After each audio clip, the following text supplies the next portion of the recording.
Hello, everybody. I am Grant Faulkner, and I welcome you to take my class, Five Things I've Learned About Writing with Vulnerability. And, a while back as a writer, I had an epiphany. I'd taken a lot of classes about how to structure plot in the story, how to create suspense, how to write exciting characters, how to write great dialogue, all of that stuff. Super valuable to writing a good story.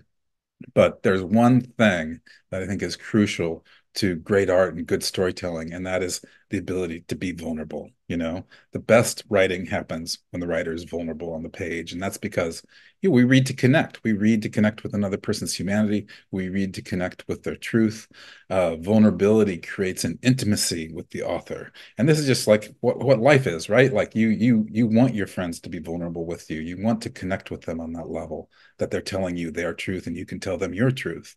And so one thing, within all this to remember is that making art, it's not about making perfection. It's about creating a pathway for you to express your truth. And that's what this class is going to be a lot about, is how can we express our truth on the page? And that's important because vulnerability, um, being vulnerable helps your creative process as well. It helps you innovate. It helps you get in touch with your characters and your story. It helps you go deeper.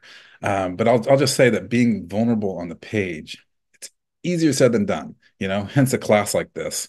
And it's easier said than done because you have to risk looking foolish. You have to risk the judgment of others. And so being vulnerable, it takes intention, it takes practice, it takes courage, it takes introspection, all of those things. And so I'm going to leave you with three quotes to ponder as you sign up for this course and get ready to take it. First one comes from Madeline Engel. And she says, when we were children, we thought that when we grew up, we would no longer be vulnerable. But to grow up is to grow up is to accept vulnerability. To be alive is to be vulnerable. Some might also say that to write is to be vulnerable. And so part of accepting vulnerability is that we have to work to get over these judgments of others and help our vulnerability be a pathway to our truth.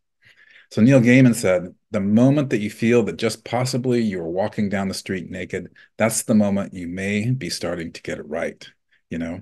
So think about that. The moment that we're most vulnerable, that's when we're likely to get it right. It's also the moment of exposure, though. It's also the moment of danger. And I just want to let everybody know we're not going to. This isn't going to be a space where you're going to feel embarrassed or be forced into doing something that does embarrass you or risk embarrassment. It's going to be a safe space, but we are going to reflect on these things so that you can create your own pathway to vulnerability, and so that you can live up to this last quote.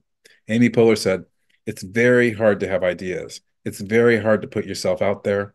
It's very hard to be vulnerable. But those people who do that are the dreamers, the thinkers, and the creators. They are the magic people of the world. Vulnerability will help you be a magical person of the world, a magical writer. So join me in this class."